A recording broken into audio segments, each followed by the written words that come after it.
You are now tuned into This Korean Life with your hosts, Brian and Nate.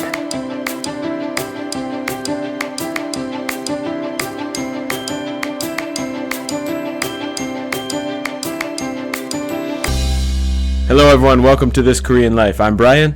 And I'm Nate. This project has taken about 5 years to get off the ground. Finally, we've done it. We have recorded and finished season 1. We are recording this after we finish season 1. And basically what we want to do, this is give you guys kind of an introduction to who we are, why we're doing the project, just a little bit of background. Through the podcast, you're going to learn more about me and Nate and our personal stories and lives and whatnot, but we'll just give you a little brief intro here and what you can expect from season 1 of the podcast. So basically, we're both Canadian guys. We've been here 10 years plus. I've been here 12 years. Nate, Almost 15, I guess. No, 15 years. I met Nate back in 2008. We ended up living in the same neighborhood. And found out that we had common friends. Nate had been here before I was here, and then had left to travel and ended up coming back like everyone always does. Anyways, 10 years later, we're both married, have Korean wives and kids the same age, and we've trained over the years in Muay Thai and ran marathons together, or not marathon races. We ran the 10Ks or something together. But anyways, lots of similarities, lots of things in common, and this is a new project we want to try and tackle. Yeah, we talked about this for for a long time, actually, before even buying microphones or trying to or even getting a list of guests that we can talk to. We always shot at the idea back and forth. Hey, we should start a podcast. We know lots of interesting characters. I mean, living abroad, everyone who's done it or has experienced it, there's lots of wild situations that I think people back home might be interested in listening to. Sorry.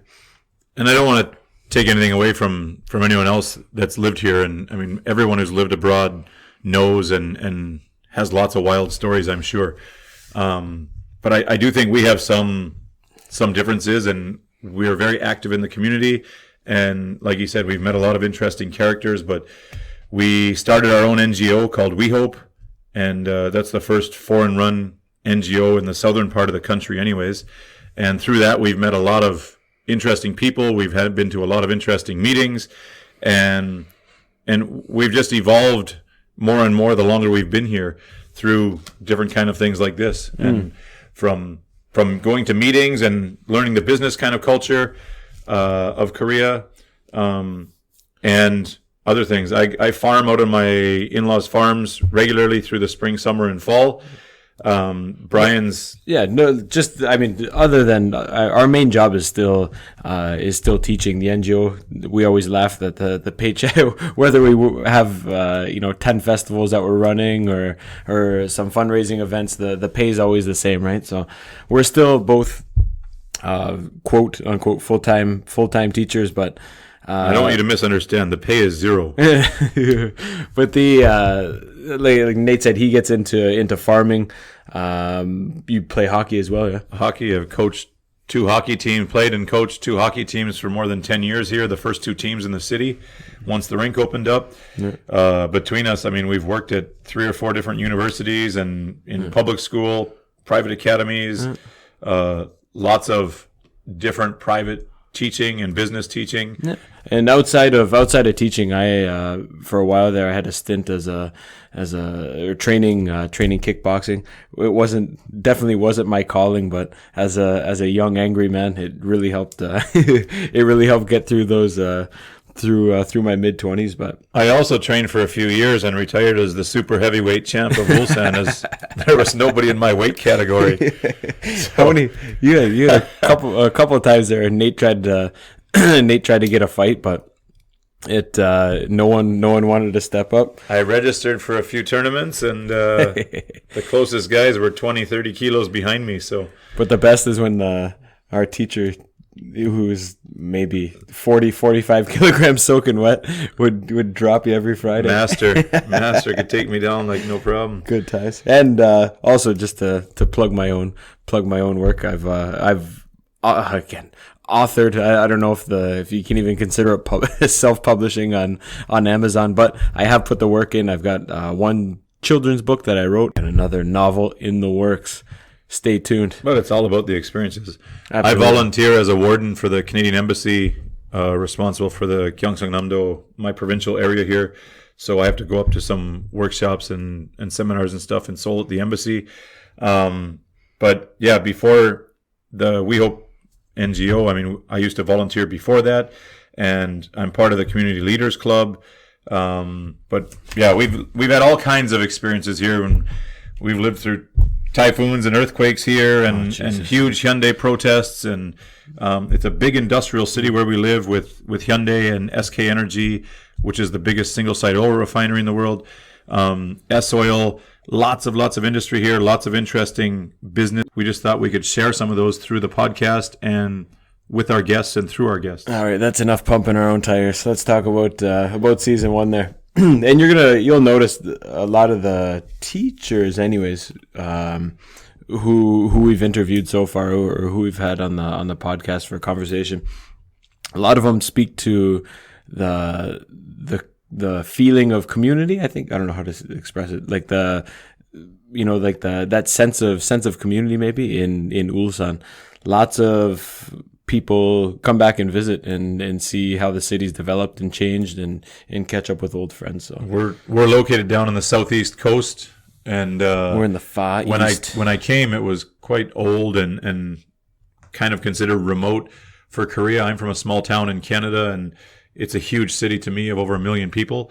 But in the last 10, 15 years, wow, it has really taken off its the training pants and put on the big boy pants. This is a really well-developed city now, and it's green. It's changed so much, and and they'll share some of their stories of repatriating back home and what it's like coming back here and the differences they notice and stuff like that. Yeah, it is, and that's a reason why I've actually stuck around in Ulsan. You can see the changes happening. It's at home, my hometown of Niagara Falls. The things are pretty.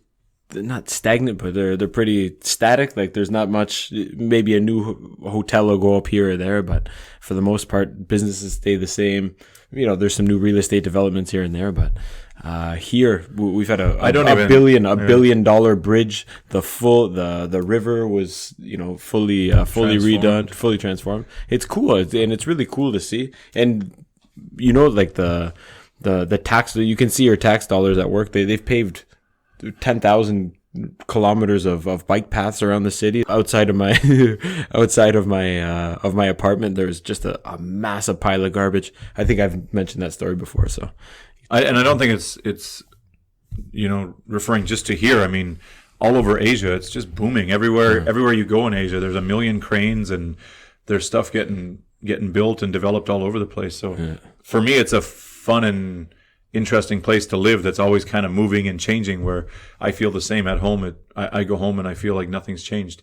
So it's exciting, and I feel like it's fun to be part of the change, and if it's 50-year-old traditions or 2-year-old laws, I mean, the stuff changes all the time here really, really quick. Anyways, in the first season we had on a Nepalese, an American, a couple of Canadians, a Korean, a Colombian American, and one of them was a pastor, one was an international businessman, a couple of teachers, a bar owner, or one of the better expat bars in the city, the owner, professor. So lots of variety, lots of different angles, lots of different takes and opinions. And I hope that plays for you guys, the listeners, that would enjoy a variety of different life stories and encounters. Yeah. And I mean, our first season, I think there's 7. We've had 7 guests so far. I know it's pretty centered around Ulsan so far. Yeah, it's pretty centered around our city. But in the coming seasons, I think we're gonna branch out to Busan and again through the NGO, we have programs in Busan and Daegu, and we're not gonna give you an ear beating about the NGO every episode, but we do have contacts all around the country that I think that you guys would enjoy listening to their stories. And funny enough, in the first season of 7 people, 3 of them were ones that came back to Korea, and we just made an extra effort to make time to get them in and have time with them to discuss. And I hope in the future, when more people come back, that we can also sit down. We got a couple more lined up in the summer. And I think they bring back really interesting perspectives of, is the grass greener? What is it like when you go back or repatriating? We have a few people that talk about raising kids and parenting in Korea, but mostly just about culture and life experiences and sharing stories. Yeah. And we've again going from ordering microphones on Amazon to finding out we're both probably not the most technically inclined, but we figured it out. But I want this podcast to always be a progress, like a work evolving. Evolving, a work in progress. And season 1's it's a little rough around the edges, but we're aware, we're working on it. We'll learn and grow as we do it and get better, and that'll end up being a better product. It's funny that I have no problem standing in front of lecturing to a group of 50 or giving, when we do the youth lecture series, you stand up in front of 200 people and give a speech on leadership or whatnot. I have no problem doing that. Here I am sitting on a microphone, and you'll hear in season 1 lots of I'm trying to in my mind I'm trying to articulate my stories or whatnot the best I can, but sometimes you overthink it, and you're spitting out a bunch of mumbled words, but it's something I'm working on, and it's fun to get through to work through those hard points, and hopefully you guys understand what we're talking about. So for the first season anyways, and I think moving forward, we're not going to aim to have any specific particular audience, but we'd like to make it as inclusive as possible for everybody. Doesn't matter if you're a housewife or a factory worker or an expat in Korea or somebody abroad, family or friends abroad. But students, engineers, teachers, entrepreneurs, everybody, we'll have something for everyone throughout each season, hopefully. And we intend in season 2 to have one of the soccer players on from the local team who used to play for the U.S. national team, a couple of students from the local universities, one from Ghana, and maybe one from Uzbekistan. But yeah, we'll try and branch out to a little more unfamiliar people to us, and then eventually kind of regionally and nationally. So not targeted at anyone in particular, but everyone in general. And we hope that you can find some stories that might make you laugh or smile, and some that might you can relate to and talked about or experienced through our podcast. Yeah, well said. But anyways, that's it for the intro. Anything else you want to add? Nope. Yeah, it should be good. Awesome, guys. Listen, thanks for tuning in. Oh, one more thing. We started off the first few episodes with with two segments. We wanted to do a Korean history moment, and we wanted to do tales from a story from the from the sauna. If I really butchered the Korean history one, but the sauna stories are pretty funny. Not everyone has had funny experience in the sauna, but and some we didn't have time to get them on, but I think that's one we can continue in the future. Yeah. So if you guys enjoy the segments, then send us a message on Facebook or Instagram, or you can give details about that. Yeah. Yeah, This Korean Life on Instagram and Facebook, and This Korean Life 2019 at gmail.com is the email. So If you could like it, join it, follow it. Sorry guys, we got cut off there. Just like Nate said, like us, follow us, give us a thumbs up on Facebook there. Really hope you guys enjoy. Thanks for listening.